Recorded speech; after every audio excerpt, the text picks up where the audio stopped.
About 1.4 million Canadians take part in sports shooting, and many of those athletes feel like they've come under fire by the federal government.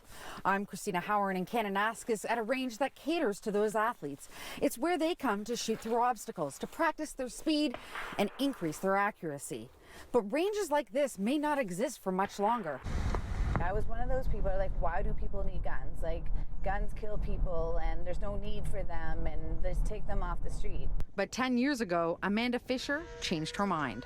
I decided that it would be best if I got my firearms license. I needed to be educated on the subject.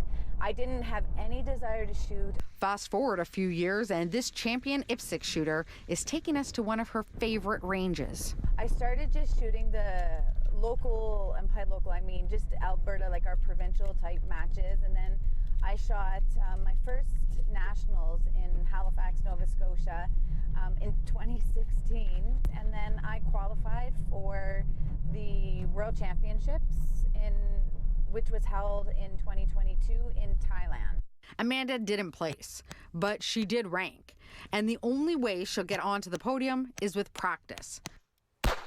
She loads and fires off, quickly switching positions, trying to hit different targets, trying to beat the clock, trying to beat her own records. Bill C-21, it has essentially put a stop to the sport. Bill C-21, passed late last year, is a handgun ban, and Bill C-21 prohibits the sale or transfer of handguns anywhere in Canada. Now, handguns are a popular gun with criminals. They account for over a third of all crime guns seized by Calgary police. But they're also a popular gun with athletes.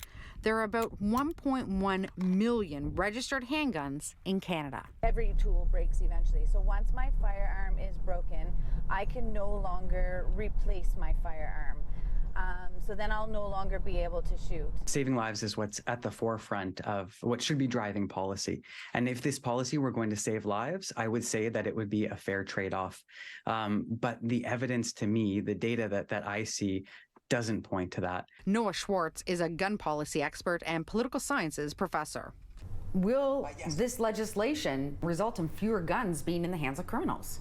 I don't believe it will. We know that there are well-established smuggling networks between Canada and the United States.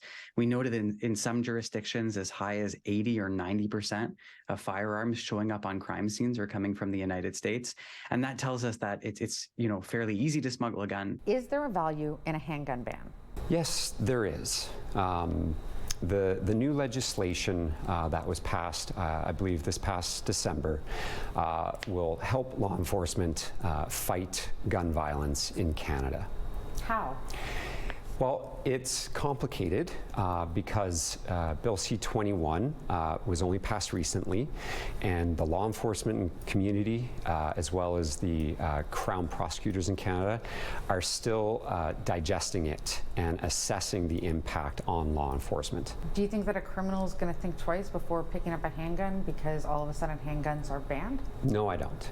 Experts say the best way to combat gun crime is to make investments before the gun gets into the criminal's hands. I think we need sustained funding for community-based programs that divert young people from gangs and that help intervene to solve gang violence. And we've seen some of that, with $250 million federal dollars being earmarked to combat gun violence and help at-risk youth.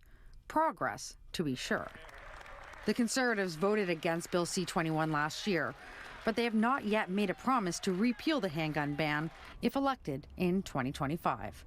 Cristina Howorun, City News.